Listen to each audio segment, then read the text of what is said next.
नमस्कार, स्वागत आहे आपलं स्वादिष्ट खमंग किचनमध्ये। आज मी तुम्हाला पुरणपोळीसोबत खाल्ली जाणारी कटाची आमटी कशी बनवायची हे दाखवणार आहे आणि त्यासाठी लागणारी चणा डाळ कशी शिजवायची हे मी तुम्हाला पुरणपोळीच्या व्हिडिओत दाखवलं आहे। त्यासाठी मी ही डाळ शिजवून घेतलेली आहे। हे बघा, कुकरला 7-8 शिट्ट्या काढून घेतलेल्या आहेत। मी मस्त डाळ शिजवून घेतलेली आहे। आता ही डाळ आणि पाणी वेगळं करून घ्यायचं आहे आपल्याला आणि या पाण्याची आपण आमटी बनवणार आहोत। हे बघा, हे पाणी काढून घ्यायचं आहे। आता ही डाळ आपण पुरणपोळीसाठी वापरणार आहोत। त्याची रेसिपी तुम्हाला मी आधीच दाखवलेली आहे। आज आपण बघणार आहोत ही कटाची आमटी। त्याच्यासाठी हे डाळीचं पाणी वापरायचं आहे। हे बघा, आणि यात ही थोडी शिजलेली डाळ सुद्धा स्मॅश करून घालायची आहे। थोडासा घट्टसरपणा येण्यासाठी स्मॅश करून ही डाळ ह्याच्यात घालायची आहे, ती आपण नंतर घालू। आपण आता कटाच्या आमटीसाठी लागणारा मसाला बनवून घेणार आहोत। त्यासाठी लागणार आहे 1 चमचा जिरे, भाजून घेतलेले खोबरं, सुके किंवा ओले कुठलेही चालेल, खिसून भाजून घेतलेले आहे थोडंसं, 7-8 लसूण पाकळ्या, थोडी कोथिंबीर आणि कढीपत्ता फोडणीसाठी लागणार आहे। आणि हे आता आपण हे सगळं साहित्य मिक्सरला लावून घेणार आहोत बारीक करून। आता हा आपला मसाला वाटून तयार आहे मिक्सरला लावून। यात तुम्ही भाजून कांदाही घालू शकता, काही जण घालतात, पण मी नाही घातलेला आहे। तुम्ही अशीही करून बघा, कांदा घालूनही करून बघा, दोन्ही पण छान लागतात।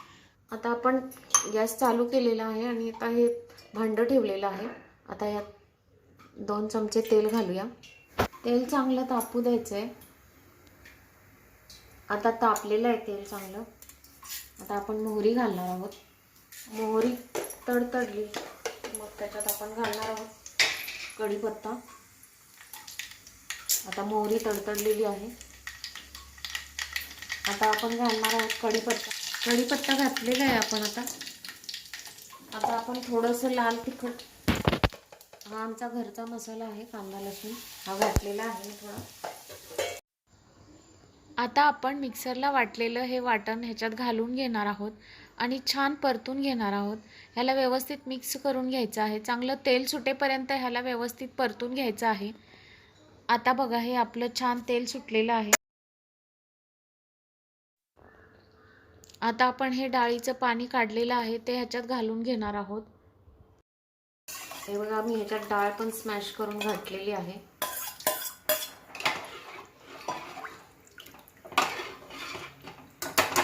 हे बघा, आता आपण ह्याच्यात थोडं घालणार आहोत मीठ चवीपुरतं।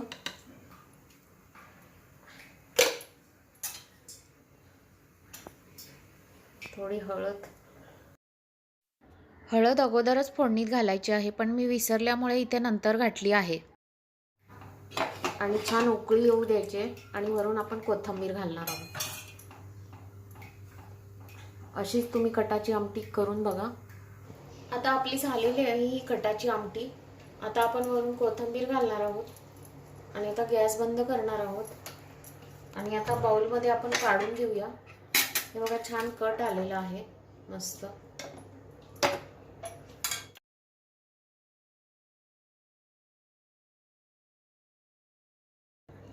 हे बघा, किती मस्त कट आलेला आहे।